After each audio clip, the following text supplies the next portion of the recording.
Hello hi नमस्ते everyone, this is Apoorva Naik and welcome back to my YouTube channel आसान है with Apoorva Naik.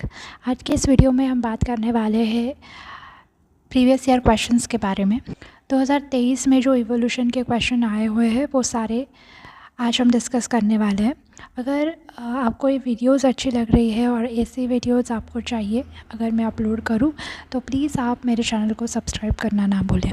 तो चलिए आज का ये सेशन हम स्टार्ट करते हैं। फर्स्ट क्वेश्चन, इस क्वेश्चन में पूछा गया है, in which of the following evolutionary process random changes in allelic frequency can lead to the loss of genetic diversity.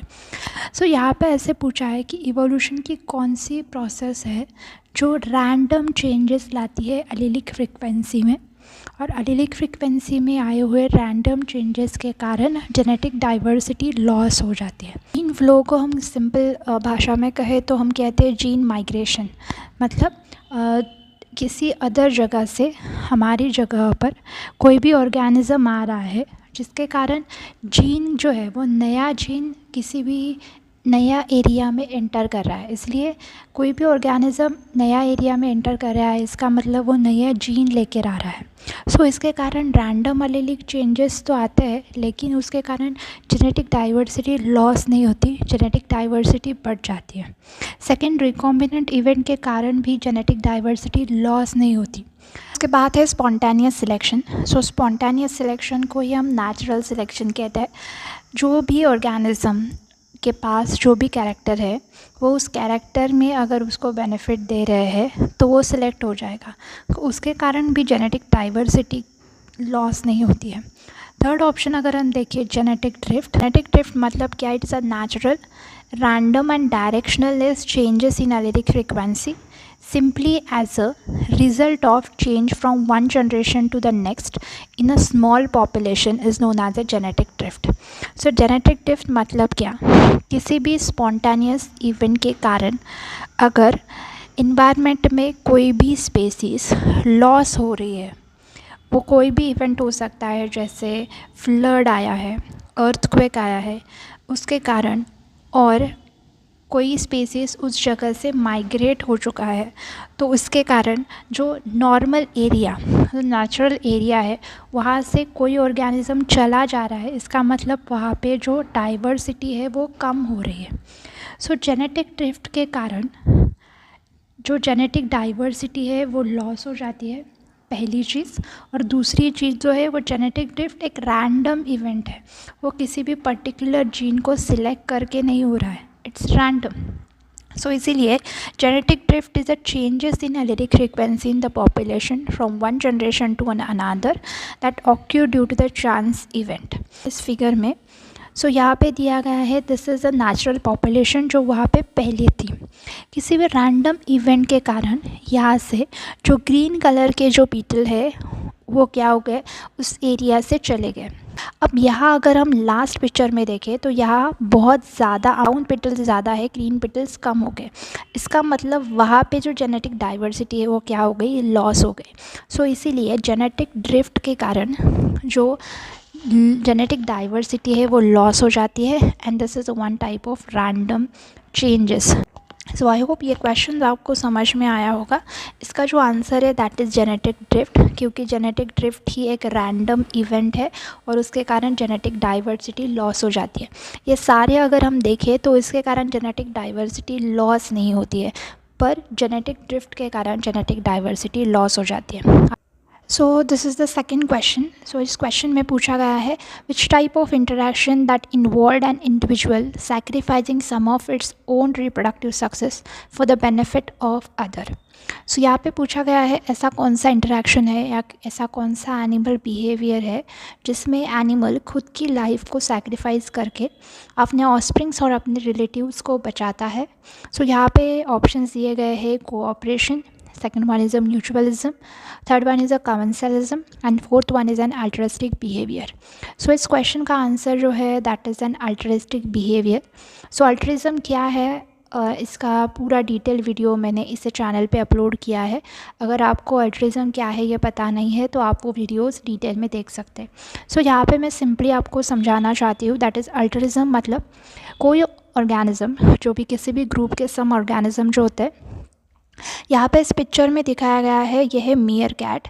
सो ये जो कैट्स है वो अपने ऑस्प्रिंग्स और अपने रिलेटिव्स को बचाने के लिए क्या करते हैं, ऐसे दो पैरों पर खड़े रह के जहाँ पे देख रहे हैं कि कोई भी प्रेडिएटर वहाँ पे आ रहा है या नहीं आ रहा है। अगर कोई भी प्रेडिएटर आ रहा होता तो ये जो मेयर कैट होती है वो क्या करती है, एक अलार्म कॉल जनरेट करती है, जिसके कारण बाकी मेंबर्स को पता चल जाता है कि कोई प्रेडिएटर वहाँ पे आ रहा है। सो इस पर्टिकुलर बिहेवियर को, जिसके कारण वो अगर अलार्म कॉल जनरेट कर रहे हैं तो वो अपनी खुद की लाइफ को क्या कर रहे हैं, सैक्रिफाइस कर रहे हैं, क्योंकि प्रेडिएटर सबसे पहले इन्हें ही देखेगा जो सबसे पहले क्या कर रहा है, कोई साउंड प्रोड्यूस कर रहा है। सो इसीलिए वो अपनी जान खतरे में डालकर अपने रिलेटिव्स को बचा रहा है। इसी बिहेवियर को कहते हैं अल्ट्रिस्टिक बिहेवियर या अल्ट्रिज्म। सो इसीलिए इस पर्टिकुलर क्वेश्चन का जो आंसर है दैट इज़ डी, जिसे हम कहते हैं अल्ट्रिज्म। आई होप ये क्वेश्चन आपको समझ में आ रहा होगा। Let's move forward. This is the third question. यहाँ पे सिंपली पूछा गया है कि Darwin finches which have an adapted to the different Galapagos island have a different beak size. Beak size मतलब उनकी जो बीक की साइज़ होती है वो अलग अलग होती है, shape, colouration and body size. This is an example of. So Darwin finches जो हमने बहुत बार पढ़ा है। सो डार्विन फिंचेस जो होती है वो गैलापागोस आइलैंड में थी। जब डार्विन वहाँ पे स्टडी कर रहा था तो उनको पता चला कि यहाँ पे अलग अलग आइलैंड पे जो फिंचेस है उनकी बीक साइज़ पे डिफरेंसेस है, उनकी कलरेशन में डिफरेंसेस है, लेकिन ये सारी एक ही स्पेसीज़ की पहले मेंबर थी, लेकिन वो अलग अलग जगह पर जाने के कारण अलग इन्वायरमेंटल प्रेशर उन पे पड़ा, अलग नीड जनरेट हुई, अलग फूड उनको वहाँ पे मिला। उस अलग फूड को खाने के लिए उन्होंने अपने बीक पे, मतलब उनकी जो बीक की साइज़ है उसमें चेंजेस आए, जिसके कारण वो फूड वो ईट कर सके। सो ये जो एग्ज़ाम्पल है, this is an simple example of what. यहाँ पे फर्स्ट दिया गया है homology, second is a convergence and third one is a parallelism and fourth one यहाँ पे दिया है एडाप्टिव रेडिएशंस। सो इस पर्टिकुलर एग्ज़ाम्पल जो है ये एग्ज़ाम्पल है एडाप्टिव रेडिएशन का, जिससे सिचुएशन वहाँ पे थी, उस सिचुएशन के कारण इस गैलापागोस फिंचेस ने वहाँ पे एडाप्शन किया और ख़ुद में चेंजेस लाए, इसीलिए इस फिनोमिना को कहा जाता है एडाप्टिव रेडिएशंस। सो इस पर्टिकुलर क्वेश्चन का जो आंसर है that is the fourth one, that is an adaptive radiation. This is a last question which is come from the same year of evolution. यहाँ पे पूछा गया है कि many species of bony fish swing together in a coordinated fashion that we call it as a schooling. So which one of the following is not true for the advantages of schooling?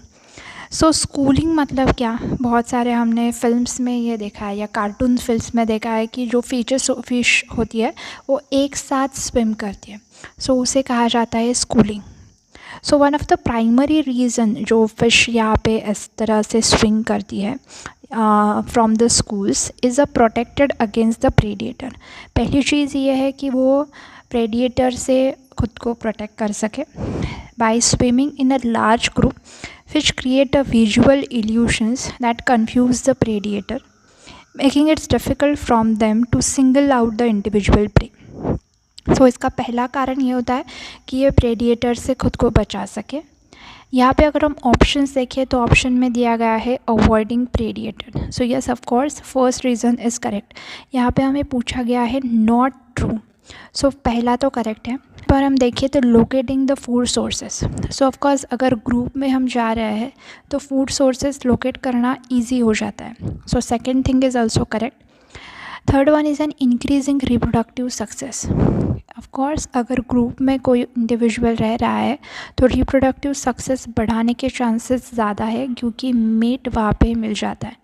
अगर met वहाँ पे मिल जा रहा है तो reproductive success भी वहाँ पे इंक्रीज़ हो जाएगी। फोर्थ यहाँ पे दिया है अटेनमेंट ऑफ फास्टेस्ट ग्रोथ।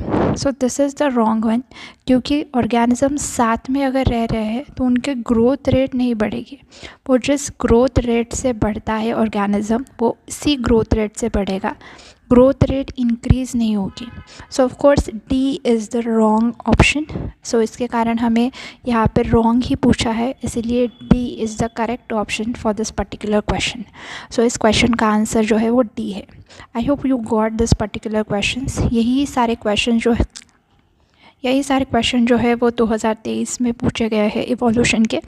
अगले वीडियो में हम किसी और ईयर के क्वेश्चन को टैकल करेंगे। So thank you so much for watching this video guys. If you like this particular video then don't forget to subscribe my channel. Thank you so much, bye bye and all the best, keep learning.